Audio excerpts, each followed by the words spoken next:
Siempre recuerdo una clase de filosofía donde el profesor nos relató esta historia. En una caverna se encontraban un grupo de hombres, prisioneros de nacimiento, encadenados de forma tal que solo podían mirar hacia el fondo de la cueva. Una hoguera y figuras manipuladas por otros hombres proyectaban en esa pared todo tipo de sombras. Para los prisioneros, las sombras eran la única referencia del mundo exterior. Esas sombras eran su mundo, su realidad.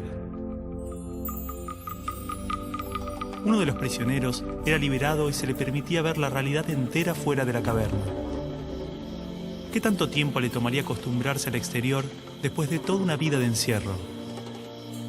Posiblemente su reacción sería un profundo temor a la realidad. Podría entender lo que era un árbol, el mar, el sol. Asumamos que este hombre puede ver la realidad tal cual es y entender el gran engaño que era la caverna. El profesor nos explicó brevemente las interpretaciones del mito en relación al conocimiento, la ilusión, la realidad, y cómo posiblemente estemos dentro de una gran caverna que a su vez está dentro de otra.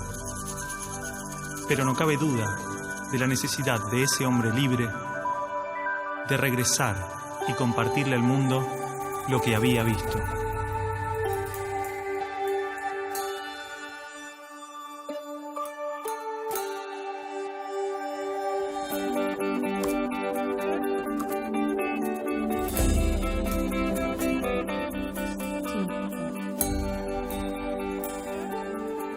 Bueno, y es así como en su 11ª tesis él llega a la idea de que el filósofo no solo tiene que entender la realidad, sino que tiene que llegar a transformarla. ¿Sí? Medios de comunicación, miles de libros, todos los discursos políticos, organismos internacionales, expertos, filósofos, páginas de internet. Todos coinciden en la importancia de la educación. Se invierte en capacitaciones, mejoras edilicias e investigaciones. Se compran libros, netbooks, pizarras digitales. Se dictan cursos, suben salarios, bajan salarios. Se imitan modelos extranjeros. Todo para mejorar la educación. Esto no evita que haya tantas escuelas como realidades sociales. Escuelas marginales, para pobres, escuelas depósito. Escuelas para obreros, profesionales, escuelas de clase media. Escuelas públicas y privadas. Escuelas para ricos, escuelas de la élite. Gran parte pretende incluir y contener a la mayor cantidad de estudiantes. Muchas otras se concentran en formar trabajadores de diferentes jerarquías. Y solo unas pocas se dedican a los supuestos resultados de excelencia. Más allá de sus diferencias, todas trabajan y aspiran a un ideal de escuela común. ¿Hasta qué punto esta escuela ideal nos ayuda a desarrollarnos individual y colectivamente?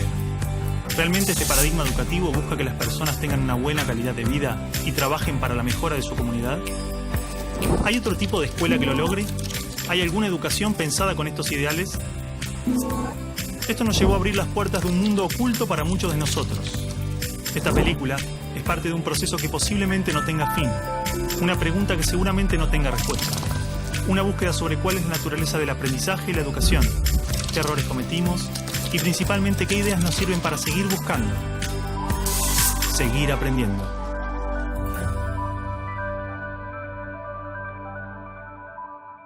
Bueno, supongo que lo que Alicia quiere, la directora quiere, es simplemente estar de acuerdo, consensuar, a ver qué es lo que se va a decir. Es un acto del colegio, el colegio tiene que saber qué es lo que se va a decir. Claro, bueno, bueno. Javier, ¿en qué quedaron?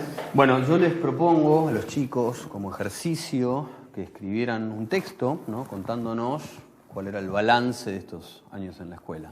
Y eso es. Muy poco de lo que pasa en nuestra escuela es verdaderamente importante. Nos enseñan a estar lejos unos de otros y a competir. Padres y maestros no nos escuchan. Por todo eso decimos basta. La educación está prohibida.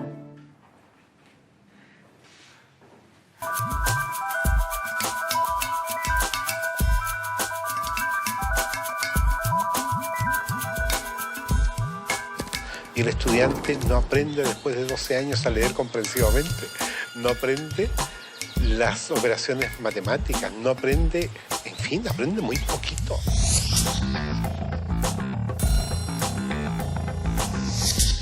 ¿qué es lo que hace que el estudiante fracase en la escuela? Y el convencimiento va por la comprobación de que no es el estudiante el que fracasa, es el sistema el que está más planteado. Es que las reformas educacionales actuales en boga en muchas partes están mal enfocadas.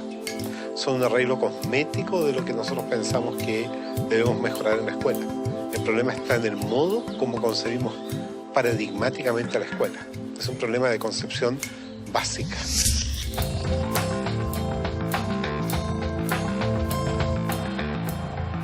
Las escuelas y los colegios de América Latina no son más que espacios de tedio y aburrimiento. Y yo siempre los invito a que pasemos por los colegios para que miremos una caricatura que hay que romper. Y es el maestro en un tablero dictando clases en pleno siglo XXI. Eso no tiene sentido. Es una materia estática, una materia que no tiene movimiento, una materia que dice solamente palabras.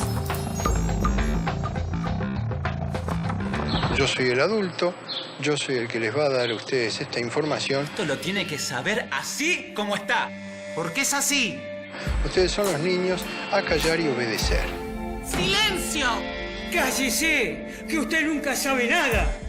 No buscan, por así decir, otro desarrollo que el desarrollo curricular. Están muy centrados en los propios contenidos. Quien no aprende a leer y escribir y calcular, entonces no está educado. No, porque solamente focaliza el trabajo en algunas capacidades, en algunas áreas.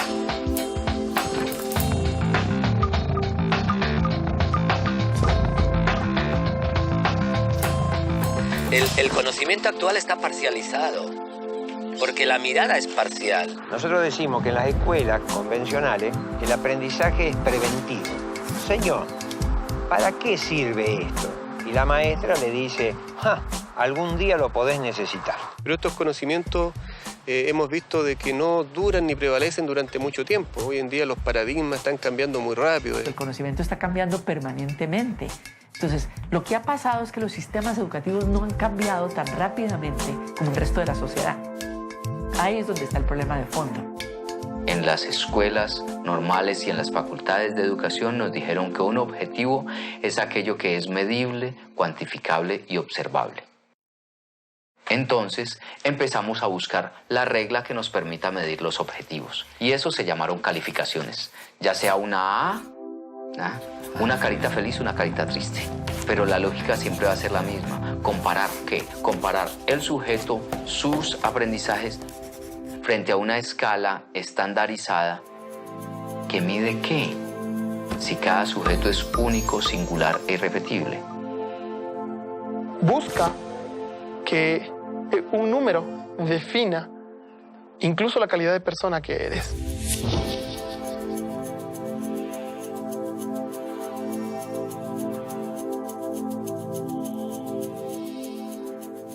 Entonces, por ejemplo, creo conflictos a nivel cognitivo. A ver quién es el primero que realiza, con lo cual unos son ganadores, los otros son perdedores. Cada vez que hay perdedores hay alguien que se siente feo.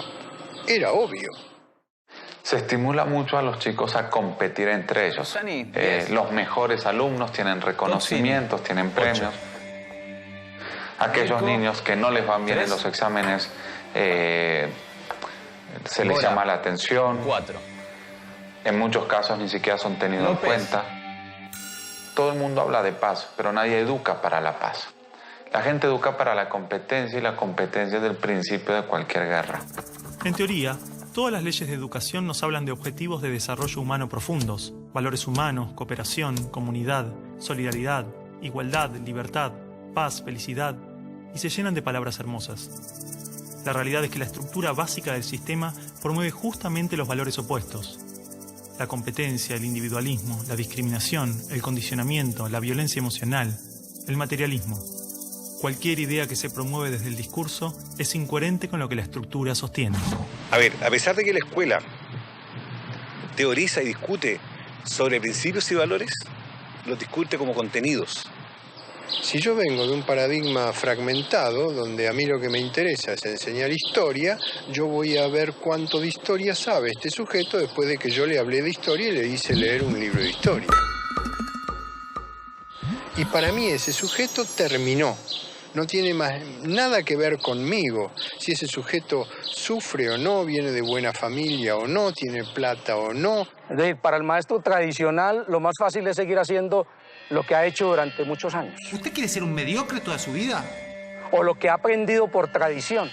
Usted ya no es más un nenito de segundo grado. Entonces, el enseñar se convierte simplemente en un proceso de reproducción simbólica.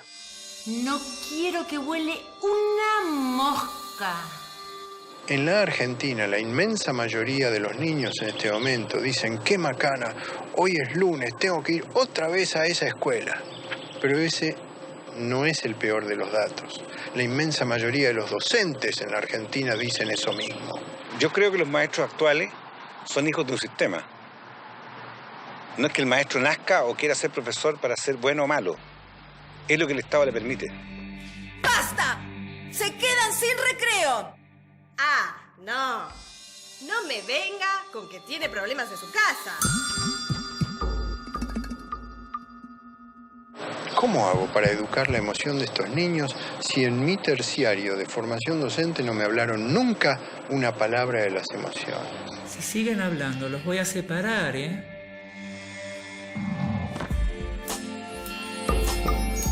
No quiero que vaya a la escuela a perder el tiempo. No quiero que vaya a pasar un mal momento.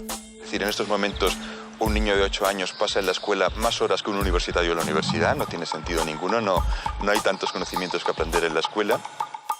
La escuela, entonces, no es ni siquiera el lugar de formación. Es la gran guardería, o como lo llamo yo, un gran parqueadero de niños. Pienso que son cárceles, ¿no? O sea, pienso que es horror pensar que hay que encerrar a los niños, que hay que tener guardias ahí custodiándolos para que no se escapen. Y entonces cada vez se encierra más. Cada vez le hacemos muros más altos. Los muros pueden ser de ladrillo o de árboles, pero igual son muros que aíslan, que separan. Quiero que la escuela sea para él un espacio de crecimiento personal y no un lugar en donde se lo adiestre para una futura escuela secundaria y luego para una universidad y luego para el trabajo. ¿Y luego para qué? ¿No? Pero es mucho más fácil decir, ahora se callan, ahora abran el cuaderno, ahora agarren el lápiz rojo, lo cual es un adiestramiento canino. Eso no es educación.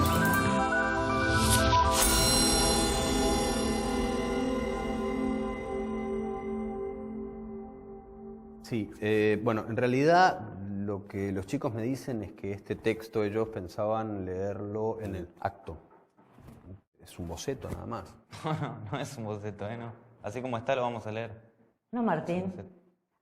Acá hay palabras muy ofensivas y no pueden estar atacándonos gratuitamente. Bueno, y se sienten atacados por algo será o no. Bueno, para un poco. Alicia, nosotros lo único que hicimos fue cumplir una tarea que nos dio el profesor. Por eso, Alicia, digo que es un boceto. Los chicos van a suavizar este texto. No lo vamos a suavizar, así como está lo vamos a leer. Martín. No lo vamos a suavizar. No. Martín, esto, así como está, es una falta de respeto. Perdón, me olvidaba que decir lo que uno piensa es faltar el respeto.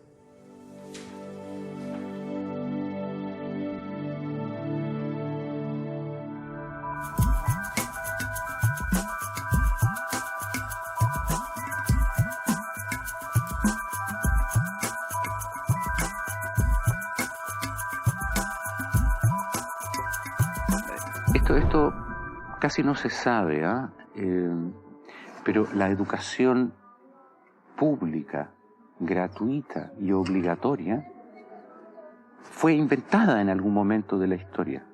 Antes no existía. La educación en la antigüedad distaba mucho de lo que hoy entendemos por educación. En Atenas clásica, por ejemplo, no había escuelas. Las primeras academias de Platón eran espacios de reflexión, conversación y experimentación libre. La instrucción obligatoria era cosa de esclavos. Por otro lado, la educación en Esparta era más parecida a una instrucción militar. el Estado se deshacía de quienes no alcanzaban los niveles esperados. Había clases obligatorias, fuertes castigos y modelamiento de la conducta a través del dolor y el sufrimiento. Antiguamente la educación estaba en manos de la Iglesia Católica, por lo menos en el mundo cristiano occidental. Y fue recién en el siglo XVIII, en una época de la historia que se llama despotismo ilustrado, seguramente lo escucharon en el colegio, en donde se creó el concepto de educación pública, gratuita y obligatoria. La escuela como la conocemos nace a fines del siglo XVIII y principios del siglo XIX en Prusia. Con el fin de evitar las revoluciones que sucedían en Francia, los monarcas incluyeron algunos principios de la Ilustración para satisfacer al pueblo, pero manteniendo el régimen absolutista. La escuela prusiana se basaba en una fuerte división de clases y castas. Su estructura, heredera del modelo espartano, fomentaba la disciplina, la obediencia y el régimen autoritario. ¿Qué buscaban estos déspotas ilustrados? Un pueblo dócil, obediente, y que se pudiera preparar para las guerras que hubieron en esa época entre todas las naciones que estaban naciendo. Por ejemplo, Catalina la Grande de Rusia llamó a los enciclopedistas franceses a preparar esto mismo. Diderot, uno de los más famosos, estuvo allí para armar este paquete, ¿sí?, formador, no de ciudadanos, sino que de obedientes súbditos de estos estados. Las noticias del exitoso modelo educativo viajaron rápido, y en pocos años, educadores de América y Europa visitaban Prusia para capacitarse. Con el paso del tiempo, el modelo se expandió a nivel internacional. Muchos países importaron la escuela moderna con el discurso del acceso a la educación para todos, elevando la bandera de la igualdad, cuando justamente la esencia misma del sistema provenía del despotismo, buscando perpetuar los modelos elitistas y la división de clases. Ese es el origen de la educación pública. Fíjense ustedes que Napoleón, un poco posterior, y enemigo jurado de todos estos déspotas, hizo lo mismo. Él lo decía con todas sus letras. Yo quiero formar un cuerpo docente para poder dirigir el parecer de los franceses. ¿Se entiende? Él lo tiene claro. Y eso opera, se sepa o no se sepa, hasta el día de hoy. La escuela nace en un mundo positivista regido por una economía industrial. Por lo tanto, busca obtener los mayores resultados observables con el menor esfuerzo e inversión posible, aplicando fórmulas científicas y leyes generales. La escuela era la respuesta ideal a la necesidad de trabajadores, y los mismos empresarios industriales del siglo XIX fueron quienes financiaron la escolarización obligatoria a través de sus fundaciones. ¿Dónde coloco los hijos de estas personas para que puedan trabajar? ¿Cómo educamos en que aprendan a leer? ¿Cómo creamos obreros inteligentes? La educación sigue siendo lo mismo, una herramienta para formar trabajadores útil al sistema y una herramienta útil para que la cultura permanezca siempre igual y siempre se repita, lo cual es conservar la estructura actual de la sociedad. La escuela se complementó con investigaciones sobre el control de la conducta, propuestas de utopías sociales y hasta teorías de superioridad racial. No es de extrañar que los primeros estados con el sistema prusiano o similar fueran con el paso de las generaciones focos de xenofobia y nacionalismo extremo. El modelo de producción industrial en cadena de montaje era perfecto para la escuela. La educación de un niño era comparable a la manufactura de un producto. Por lo tanto, requería una serie de pasos determinados en un orden específico, separando a los niños por generaciones en grados escolares.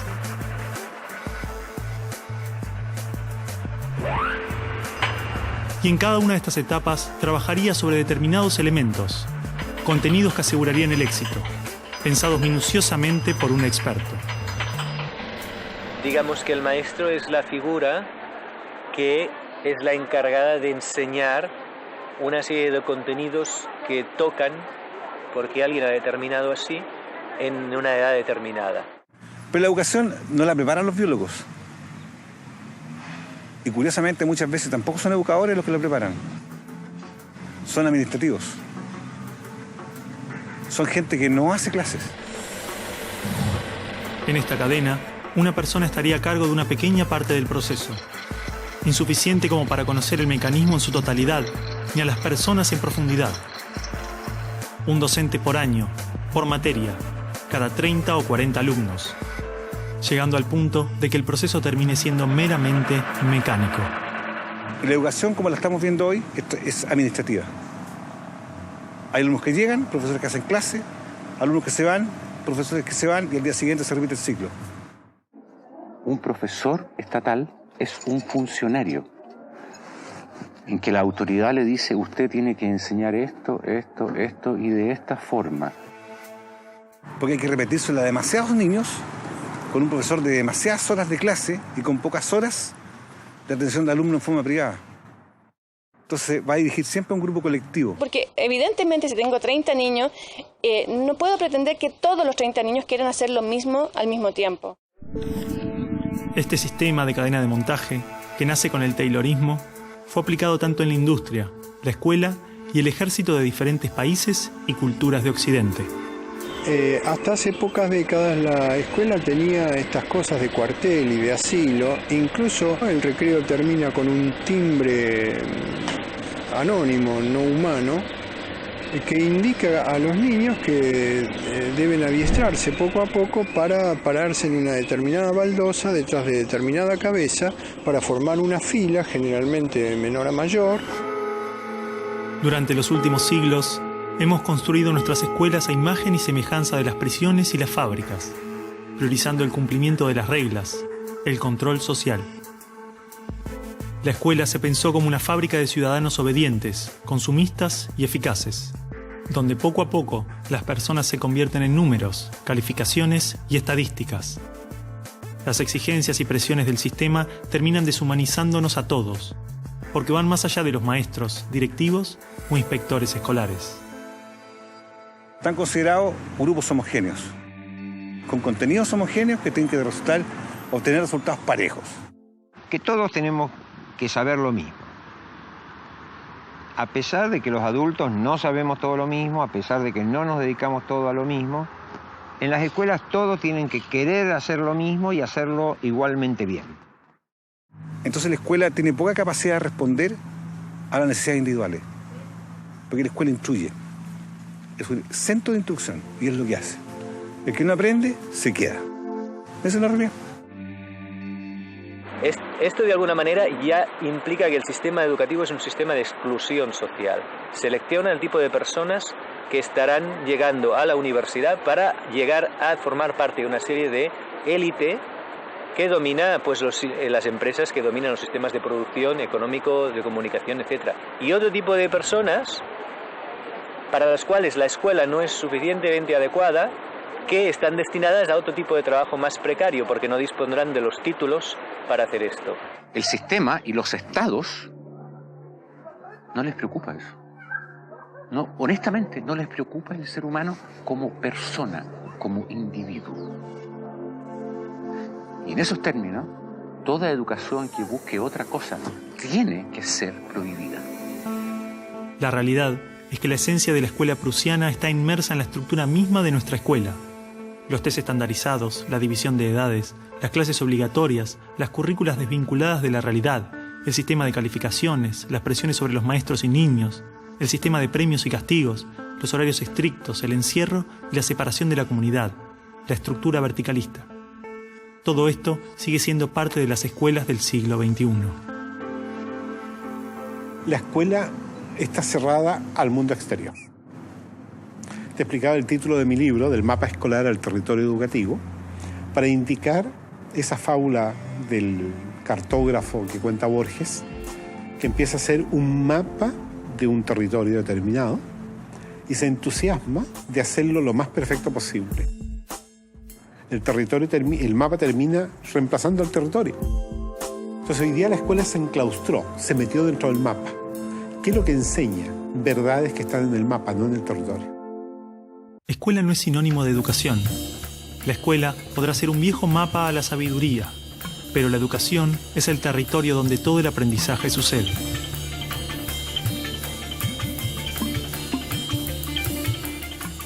¿Qué es una buena educación? ¿Lograr que la mayor cantidad de niños atraviesen los estándares de calidad? ¿Que obtengan herramientas y conocimientos que no les interesan para superar barreras que otros les imponen? ¿No era el objetivo de la educación lograr una buena calidad de vida? Olvidemos por un momento todo lo que sabemos sobre educación, toda nuestra forma de entender la escuela, todo lo que nos han dicho que debemos aprender en la vida y lo que debemos enseñarle a nuestros hijos. Empezar a ver cada cosa, a revisarla como si nunca la hubiéramos visto. O sea, cada acción, cada actitud, cada costumbre. Si no estuviéramos haciendo las cosas como las estamos haciendo porque siempre las hicimos así, ¿cómo las haríamos hoy? ¿No? Es como sacudirse la cabeza y decir, bueno, empezamos de nuevo.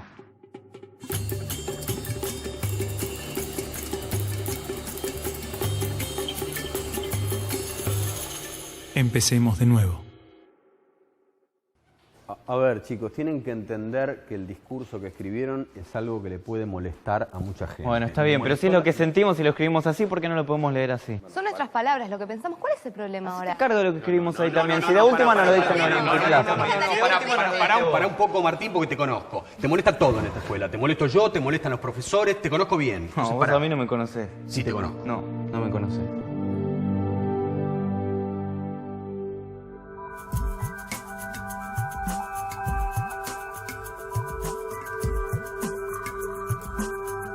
Nosotros no queremos enseñadores, queremos educadores. Eso es fácil. Lo que es difícil es ayudar a producir el normal desarrollo de una persona. Si yo quiero hacer eso, lo primero que tengo que conocer es al ser humano intrínseco. ¿Qué potencialidades trae? ¿A qué edades trae qué potencialidades? Pero no sigue al niño, no está observando al niño. No conoce realmente al niño, a cada uno particularmente, sino que conoce mucho la teoría. Entonces es como que un adulto que sabe lo que debe hacer el niño, pero está ciego un poquito hacia la realidad. O sea, el centro de esta educación es el niño. Entonces sí está pensada desde cuáles son sus necesidades, no desde cuáles son las necesidades nuestras como adultos.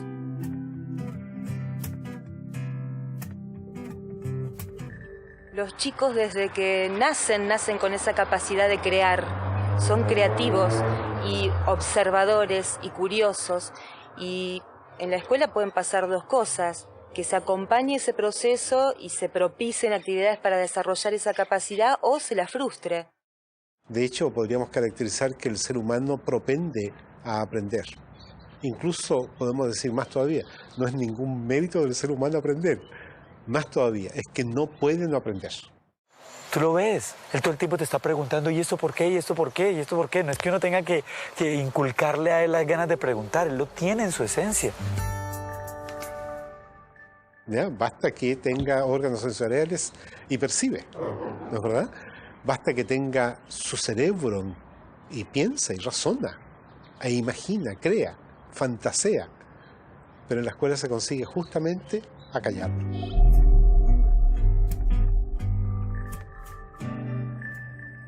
De esta manera, si te fijas, cada vez, a medida que van creciendo los niños, van perdiendo su curiosidad y sus ganas de aprender. Un niño de 12 años difícilmente cuando sale de la escuela toma un libro. Son los mínimos los que hacen estos. Porque está harto, está totalmente harto de que se le diga qué debe y qué no debe hacer, y ha perdido toda curiosidad por aprender. La mente del niño tiene cualidades de aprendizaje cualitativamente superiores a las de un adulto, porque está naturalmente desarrollado para percibir lo que se le presenta, y con ello crea su mente, se construye a sí mismo. En pocos años aprende a controlar su cuerpo, puede comunicarse en varios idiomas, comprende las reglas de la naturaleza y las características de su cultura. Todo este complejo y maravilloso proceso se da de manera inconsciente.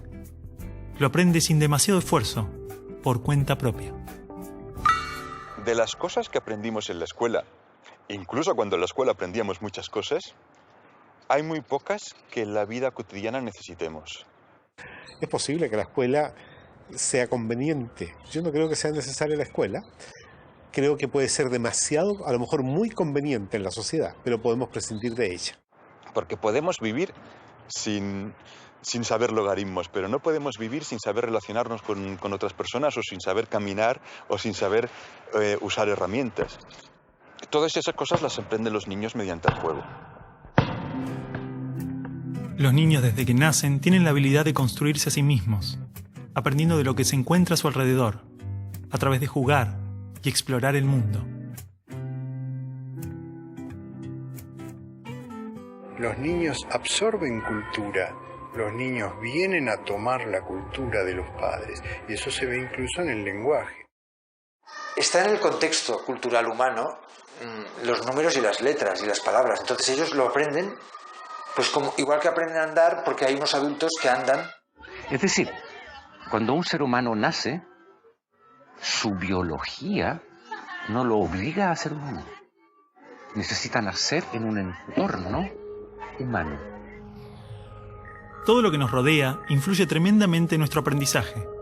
Los espacios, los tiempos, las actitudes de nuestra familia, las emociones, los gustos, las creencias. Todo es parte de ese ambiente con el que nos construimos a nosotros mismos. La pregunta es entonces, ¿qué ambiente estamos ofreciendo a los niños para que los adultos se desarrollen de esta manera? Porque un niño entra es a un medio dogmático, siéntese acá, quédese 6 o 7 horas sentado en esta fila. ¡Qué horrible!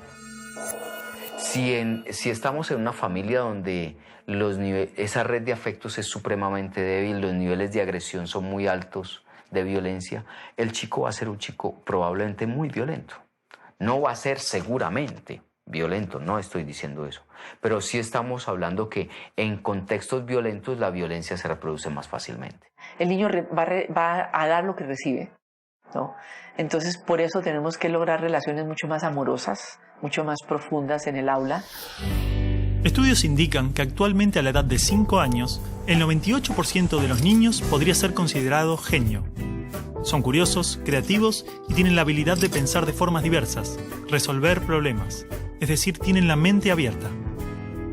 El problema es que 15 años más tarde, solo el 10% de esos niños mantiene estas capacidades. O sea, de alguna forma estoy diciendo que desde más allá de la mente, desde el mundo de la conciencia, todos somos genios. Y realmente el maestro lo que tiene que aprender es a que sus alumnos puedan abrir las puertas en su mente para que desciendan todo ese conocimiento y esa creatividad y esa genialidad que todos llevamos dentro. Si nosotros miramos a los grandes hombres de la humanidad y mujeres de la humanidad, todos han sido grandes soñadores, es decir, que han tenido una imaginación enorme. Como seres humanos, somos el resultado de miles de años de adaptación natural y evolución. Traemos dentro aquellas características que nos han permitido sobrevivir, transformarnos y crecer. Desde las ganas de comer cuando tenemos hambre, hasta la curiosidad interna del niño de explorar el mundo. Este potencial está esperando que le permitamos manifestarse. En los niños lo vemos en el juego espontáneo, en los adolescentes de hoy a través de la rebeldía y la necesidad de transformar la realidad.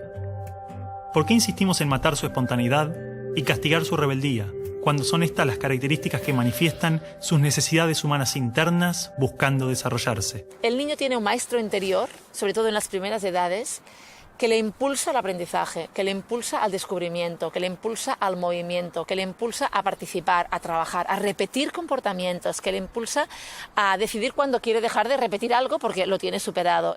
Observando cómo actúan los niños, descubrimos que usan todos los criterios de un investigador connotado, exactamente los mismos. Por supuesto que hay distintos niveles de complejidad, ¿no es cierto? Pero no hay niño que no sea sistemático en la observación. No hay niñita pequeña que esté observando que no genere experimentos. ¿Cómo podemos hacer para que sean más creativos? Ellos ya lo son. Lo único que tenemos que hacer es ofrecerles las posibilidades para que la puedan expresar de diferentes maneras. Si siguen haciéndolo, mañana van a ser científicos, mañana van a ser artistas. Hay que dejarlos. Dale, Martín, no hace falta. A ver, ¿qué ganas con esto? Ya está. Ellos plantean el tema de las notas, por ejemplo. Dicen que lo único que nos importa es la nota final, que no nos importa si estudian, no estudian, si aprenden o no aprenden. Basta, ya está. ¿Qué gano? Me saco las ganas de eso. No, y que además los estamos, de alguna manera, haciendo competir entre ellos por esa nota. ¿Vos pensás así también? Mira, creo que no es un planteo tan equivocado, tan errado. Evidentemente, algo de la estructura de la escuela no les hace bien. Mira, Javier, yo creo que lo que les hace mal a los chicos es la sociedad. Y con la sociedad que tenemos, lo mejor que le puede pasar es venir a la escuela, ¿no te parece? Está bien, pero digo, esto es bastante fuerte. No, Disculpen, ya sé, pero... Acá está todo lo que aprendí en 5 años de colegio. ¿Saben qué va a pasar con esto? Me lo voy a olvidar todo. Es más, ya me lo olvidé.